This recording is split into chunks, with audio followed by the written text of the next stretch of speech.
என்ன லட்சுமி? ஐயா, அவ ஆபீஸுக்கு கிளம்பிக்கிட்டு இருக்கா. நீங்க உடனே பேசுறீங்கய்யா, இல்லைன்னா பெரிய சிக்கல் ஆயிடும். நீ ஏன் கவலைப்படுற? சிக்கலை தீர்க்கும் கரம் சிக்கல்ல இருக்கு, நான் பாத்துக்கிறேன். ஆமா, நீ ஆபீஸ்க்கு போலியா? போனுங்கய்யா, நீங்க பேசுறீங்க, அதுக்குள்ள நான் ரெடி ஆயிடுறேன்.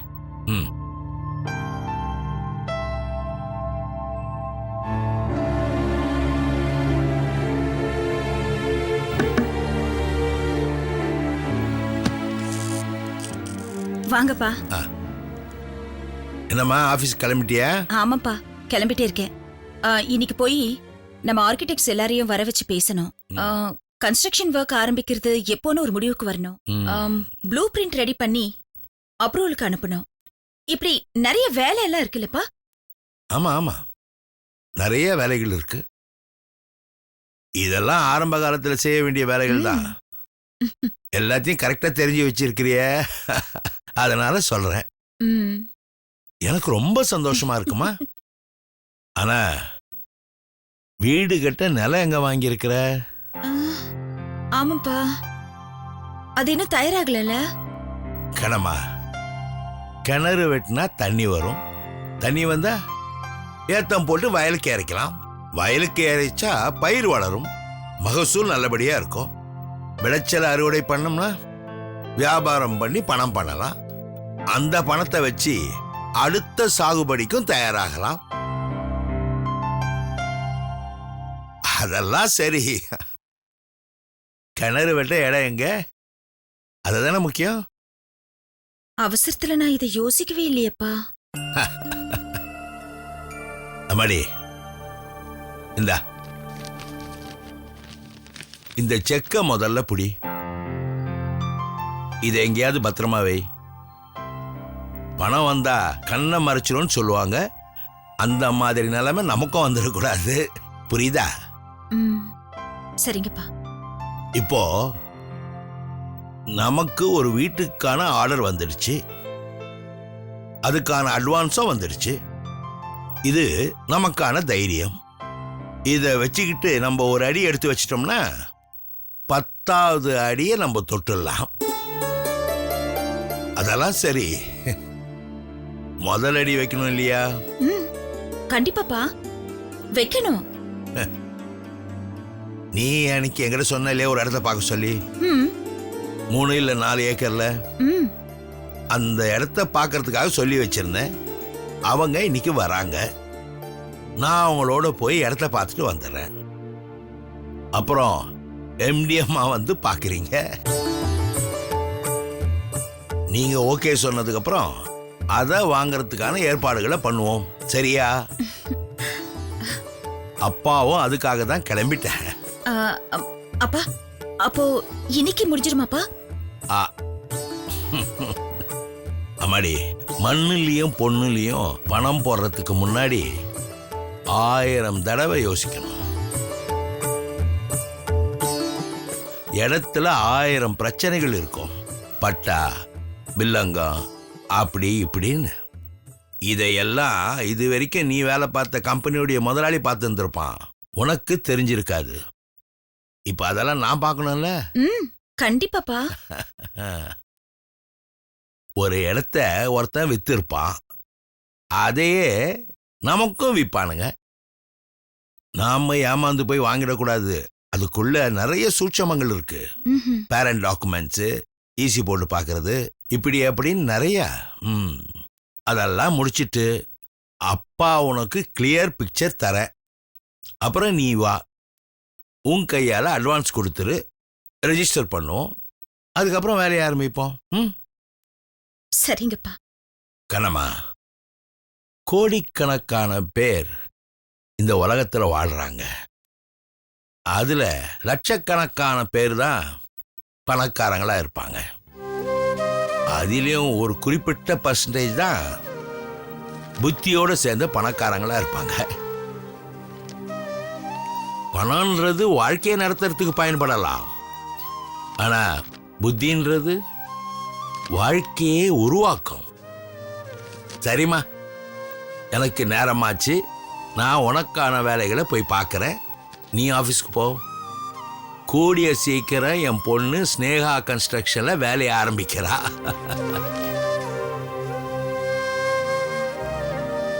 இந்த செக்கப்படி பா ம் இது உங்ககிட்டயே இருக்கு. என் கையில இருந்தா நீங்க சொன்ன மாதிரி அது என் கண்ணை மறைச்சிடும், ஆ கர்வம் வந்துரும். ஆனா நீங்க கர்வப்படவும் மாட்டீங்க, மக மேல உள்ள அக்கறையில கொன்ன மூடவும் மாட்டீங்க. சரிப்பா, எனக்கு டைம் ஆச்சு, நான் வரேன்ப்பா.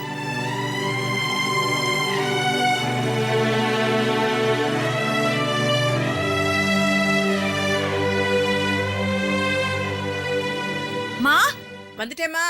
மா சீக்கிரமா வாங்க, டைம் ஆச்சு.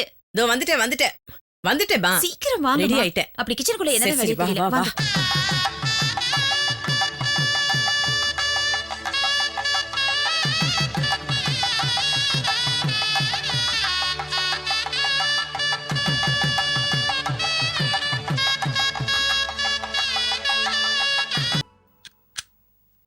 அப்பா இன்னொரு இட்லி சாப்பிடுங்கப்பா.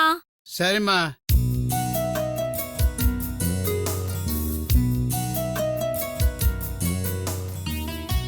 அப்பா டீல சக்கரை போட்டுமா? போடுமா.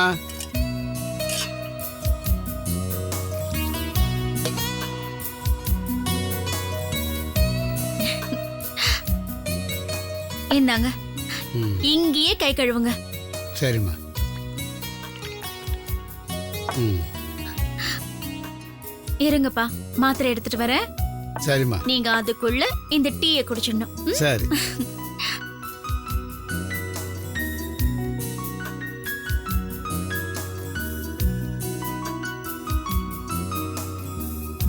இந்தாங்க.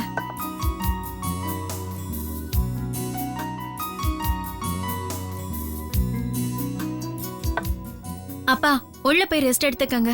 இல்லம்மா, நான் கொஞ்சம் அர்ஜென்ட்டா வெளியே போகணும். எங்கப்பா? நான் போயிட்டு வந்து சொல்றேம்மா. அப்படி என்னப்பா முக்கியமான வேலை? வீட்டுக்குள்ளே அடைஞ்சு கிடக்கிறது கஷ்டமா இருக்குன்னு பொய்யான காரணம் சொல்ல விரும்பலம்மா. அது காரணம் இல்லைம்மா. நிரந்தரமா வீட்டில் உட்காந்துருக்க முடியாதுல்ல. அது எனக்கும் கஷ்டம், உனக்கும் பாரம். அதனால நம்ம பாதரை போய் சந்திச்சு சர்ச்சில் ஏதாவது வேலை கேட்கலாமான்னு தோணுச்சு. சர்ச்சில் இருந்தா மனசுக்கும் இதமா இருக்கும், ஊழியம் செய்யற திருப்தியும் இருக்கும்ல. அப்பா எனக்கு பாரம்னு நினைச்சு இந்த முடிவுக்கு வந்துட்டீங்களா? இந்த வயசுல நீங்க வேலை செஞ்சுதான் பிழைக்கணும்னு எனக்கு அவசியம் இல்லப்பா. நமக்கும் அந்த அவசியம் இல்ல. உங்க மக கிட்ட போதுமான அளவுக்கு பணம் இருக்குப்பா.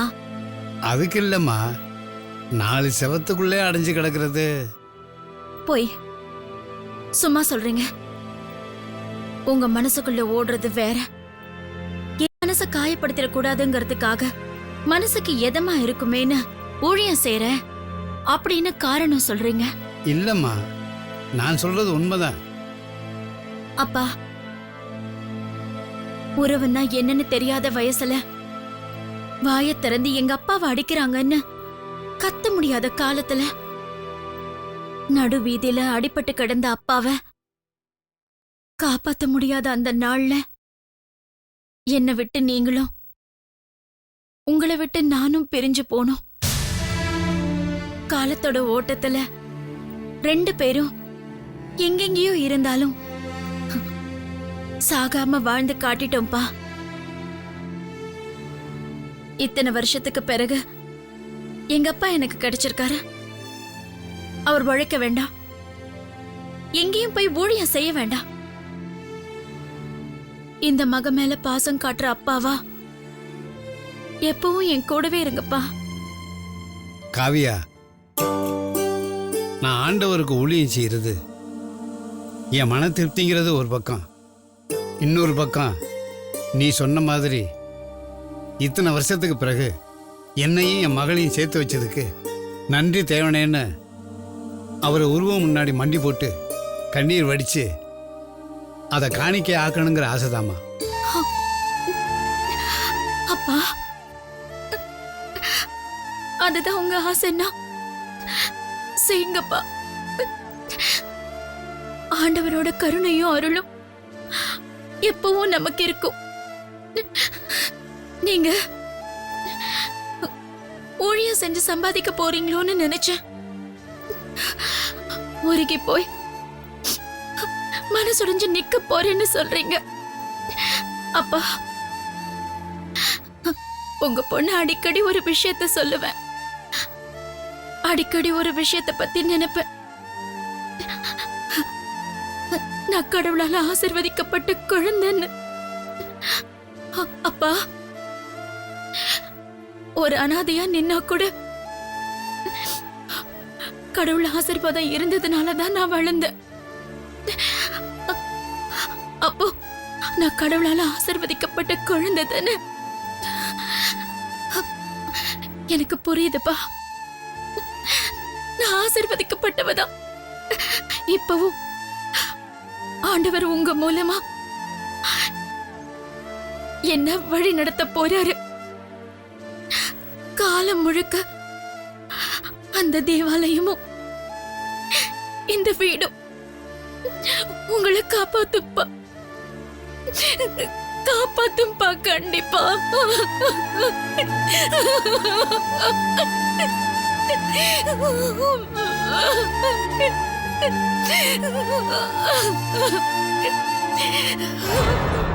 Good morning madam. Good morning.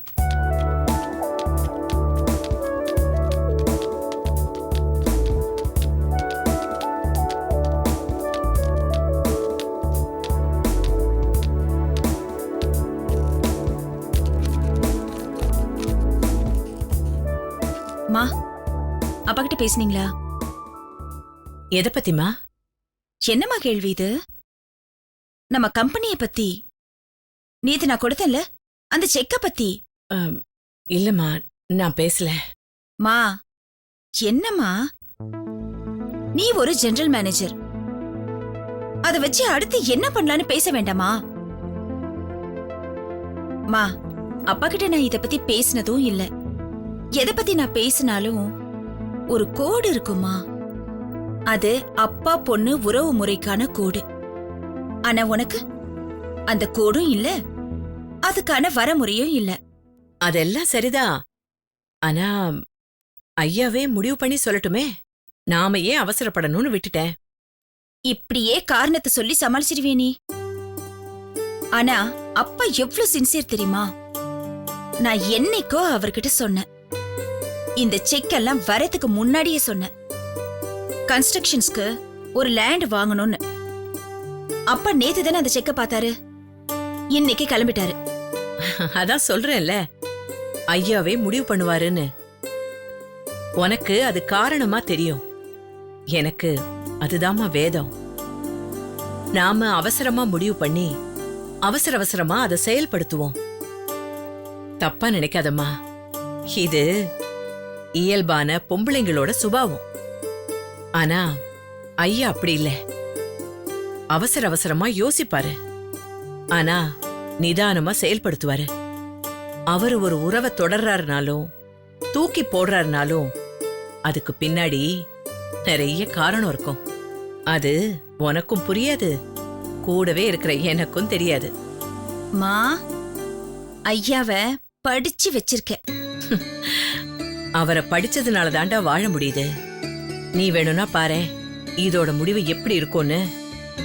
நீ ஆசைப்பட்ட மாதிரியே ஒரு பெரிய இடத்துல முதலாளியா உட்கார வச்சுட்டு தான் அவர் ஓய்வாரு.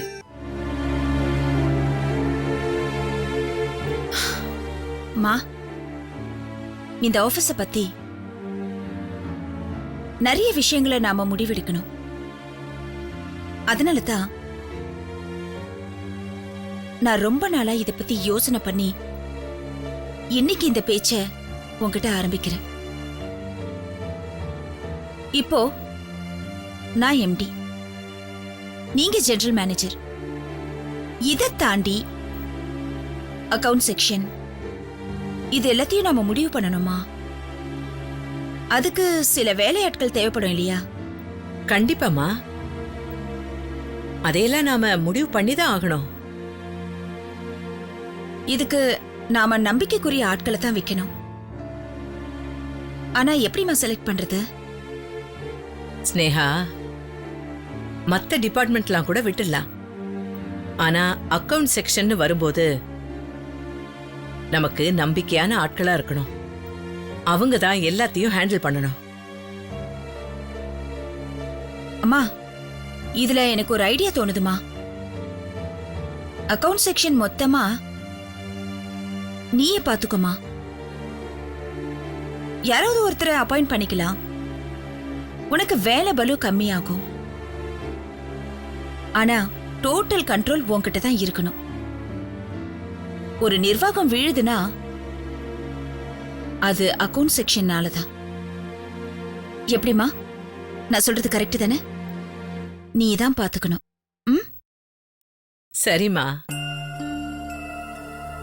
இத ஸ்னேகாவா நீ சொல்றத நான் கேட்டுக்கல, எங்க எம்டி சொல்றதுனால கேட்டுக்கிறேன். ஐயா, என்ன எம்டியும் ஜெனரல் மேனேஜர் என்ன பேசிட்டு இருக்கீங்க? என்ன லட்சுமி, உட்காரு. உட்காருமா. ஒன்னும் இல்லப்பா, ஆ, நம்ம ஆபீஸ் நிர்வாகத்தை பத்தி தான் பேசிட்டு இருந்தோம். ஓ, அப்புறம்ப்பா, நீங்க இடம் பார்க்க போயிருந்தீங்கல்ல, அது என்னாச்சுப்பா? அதை பத்தி பேசுறதுக்கு தாம்மா நான் வந்தேன். எதுவுமே பாசிட்டிவா தெரியல. என்னப்பா சொல்றீங்க? கடமா,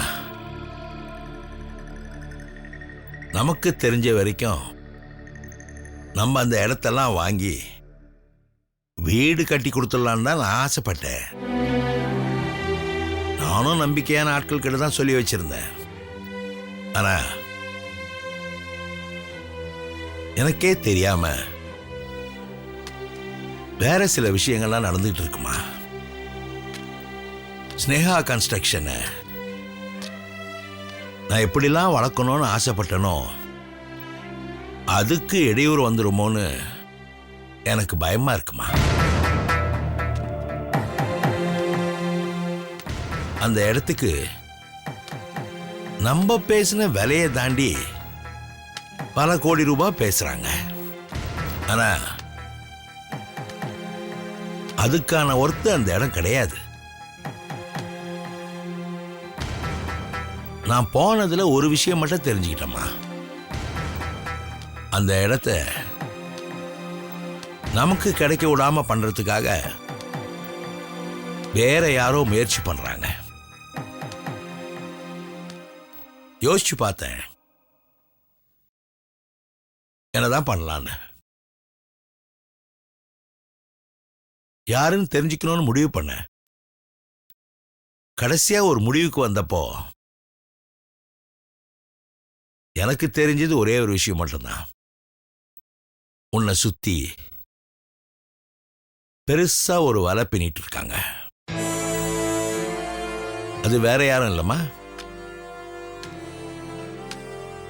உன் பழைய முதலாளி.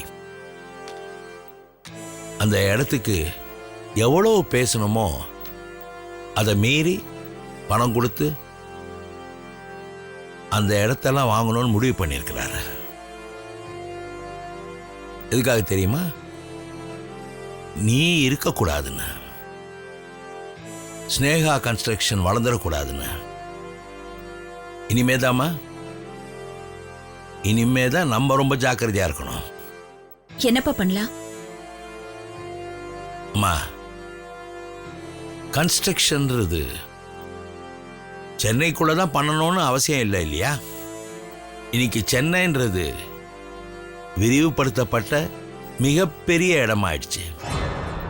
அதனால நம்ம எங்க வேணா இடம் பார்க்கலாம். அங்க வாங்கி கட்டுறதுதாம்மா நமக்கும் நல்லது.